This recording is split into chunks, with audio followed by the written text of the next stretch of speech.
what is a new discovery you've made about yourself? Usually this question is a question that you ask when there's a mark, either your birthday or towards the end of the year, when you're making New Year resolutions or something. Our listeners, I implore you to think, what is something I've learned about myself? And I want to say this also with a slight preface, that thing is not fixed, that this thing that I've discovered about myself could be small, it could be different tomorrow. It could be like a stepping stone. So the new discovery that I've done about myself was that as soon as I hit 36, I started thinking long term and planning. Huh. Like I never imagined wanting to settle down, wanting to buy a house, wanting to, I don't know, just things that adults do. I just never planned anything. I just lived my life in a place of I just think about it and I make it happen.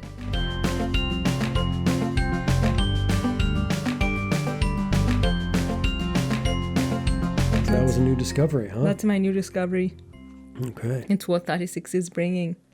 And now I really want to know, what is something that you feel that you can do to remain open to my needs while being true to yourself? This is... I'm so glad we have this on tape. Anyway. I think this is still going to be a challenge because I really feel that the two of us right now are struggling through I feel like both our cultures at the moment are really crashing in this time. I don't think I've been as challenged by how we see things in the last 5 years as to how I feel the way we see things, the way we do things is really crashing at the moment. And I want to stay open to how you do things and not being so much the way I do things is better. But I also don't want to lose myself in your ways. I think that the thing is I'm a little worried that if I just give into the easy things, feels just do it your way. That feels I could just do that. And then there won't be this crush of time and the way we see things. But then if I do that, I feel I'll lose myself in it. So I'm trying to really stay open to I can do things your way, but I also want to be open to doing things the way I have done things and trusting that the way I've done things for the last 30 years that we were not together has led me to the human being that I am today. And so I think that's the big question. And I'm remaining open to to finding a balance between, and I think it's mostly cultural. And also the way our personalities are. So that is what I am being open to. How can you remain open to my needs while being true to yourself? How can you do that? I'm not sure. That's what I'm saying. I really don't know. I feel I am in that place of my way is better. I'm just being honest. Yeah, of course. I just feel my way is better and my way is better for the world and yours is not good for me. Neither is it good for the world. I'm just, and I also, so I don't want, knowing that. So that woman on TikTok was right that I'm just gathering intel for the bad guys, red flag. Yes. My way is bad for the world. And also not thinking that my way is the highway. So I think that's how I'm staying open is I want to maintain my ways, but also knowing that my way is not the highway. Yeah. So what are you? One of the things I was really just to be present, and I think part of it is, and this is why this relates to what is the discovery that you've made about your lover and discovery I've made about myself is that actually to get to know you and to get to know myself. And so bringing this question of what new discovery have I made about you and me, I think is actually really key because I just need to get to know you. And if I know myself and then I do something that doesn't feel quite right, and one of those cultural clashing issues that you are talking about is time. Kenya is not known for people being timely. Let's put it this way. No one spends thousands of dollars on a Kenyan watch. Correct. Right. That's Kenya's a wonderful But I have place, to qualify that it's not just time, it's doing. Like, I think it's like, it's more than that. I think for me, when I talk about it, it's time and what you do with your time. It's not just like showing up on time. It's like, what are we doing with my time? Like, I value certain things about what I do with my time that you necessarily don't. So I don't want to put, as I feel like as a Kenyan, like I'm sure there are Kenyans who show up on time. So I don't want to go and stereotype the entire country. Of course, yeah. There are people who really show up on time and there are people who do things differently than I do. But I also feel like I tend to move slower as a human being and you tend to not. So it's not like, I think we need to be like clear. It's not just time and showing up on time. It's like, what do we do with our time? Like, I want to wake up in the morning and go on a walk. I want to go on a hike. But for you, it's like you'd rather be doing more is almost.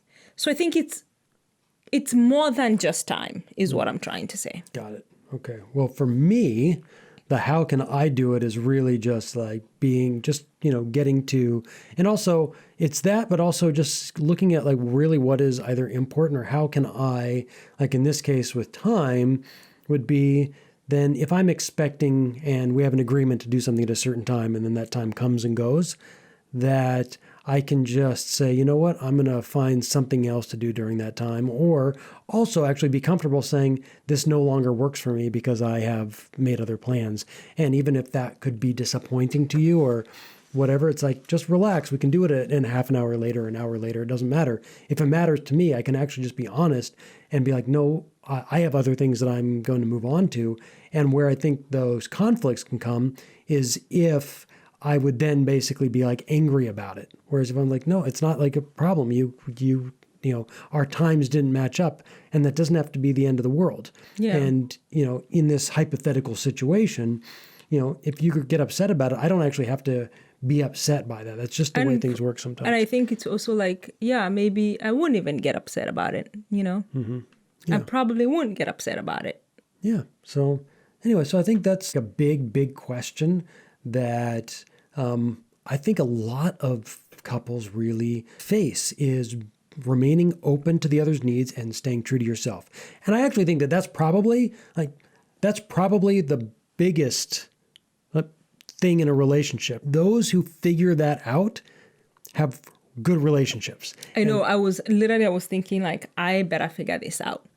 Like, it's so important for a relationship that we figure this out because it's small, but it's not, it's small and yet it's not small. Like, every area of our relationship is so great, but this is like this thing where our needs clash. But I think that's everybody. Like, that's not just like us. That I feel like is the universal, and it's in those areas where we actually have the opportunity to do the growth, to be like, you know what, I'm going to, how do that's the thing. That's where so much growth happens. And, and I don't think that's something that is necessarily always learned and mastered. And then you're like, oh, now I got that. Like I figured out how to be open to your needs and stay true to myself in every way. That's going to come up. And that's so it's always going to be a work in progress. Well, yeah, but a work in progress can be something that can be a challenge that we enjoy, like going on a 5-mile run is a challenge, but you enjoy it, so you do it. You don't, if you complained while you ran for 5 miles every time, you wouldn't do it, right? Yeah. You do it because like, this is a challenge and I enjoy it. Well, our relationship has its challenges, and I can either complain about it the whole dang time, or I can be like, you know what, I've chosen this. I'm going to enjoy the fact that I am being pushed to a limit of mine. And I think that's a good thing. Yeah. And it's not like, oh yeah, like working out or whatever. It's like, yeah, I worked out, so I don't never have to do that again. Yeah, every single time I walk out, I'm like, oh, I don't want to do this. But I show up and I do it, and I'm like, I love this. I love working out. At the end of every workout session, I'm like, I love this. Yeah, but you never think like the beginning of the next one, like, I don't want to do this. Right. But if you thought like, oh, I've worked out, I've hit my goals for, my muscle mass or my firmness or whatever I'm trying to go for, I've done it. Well, great. Now I never have to work out again. It doesn't quite work that way. No, it doesn't work out. I guess like I can also look at my relationship that it's going to need and require work for as long as I'm in it. Yeah. This is a challenge, and it is a good one. It's one we've signed up for. If you were Tom Brady, you would be happy to have gotten to face the Kansas City Chiefs in the last Super Bowl, because it would be a challenge to win it. It's a challenge to show up and do a good job. And when you show up and you do it and you are challenged, it feels good. And with that, I'm going to end with this quote that is by Franklin P. Jones, and it is for our monthly challenge number 2. Which is going to be a home date night. So sometime this month, we are going to do a home date night. We're going to get dressed up really nice, open a nice bottle of wine, have an amazing meal, whether it's takeout or whether we cook together or whether I cook the meal. And we're going to have an amazing meal at home, date night, dressed to the nines, have so much fun. That is going to happen sometime this month. I am so excited for that. Since it's COVID, like you go nowhere, I don't get dressed most of the time. So we're going to put on nice shoes and heels. Ooh. Exciting. And so with that, we'll leave you today with this final quote. Love doesn't make the world go round. Love is what makes the ride worthwhile. No. So there you go. Hey, you don't make the world go round, but you sure do make this ride worthwhile. Oh, you too. 90% of the time. Oh my God. And with that. All right. We'll see you guys next week. Bye-bye.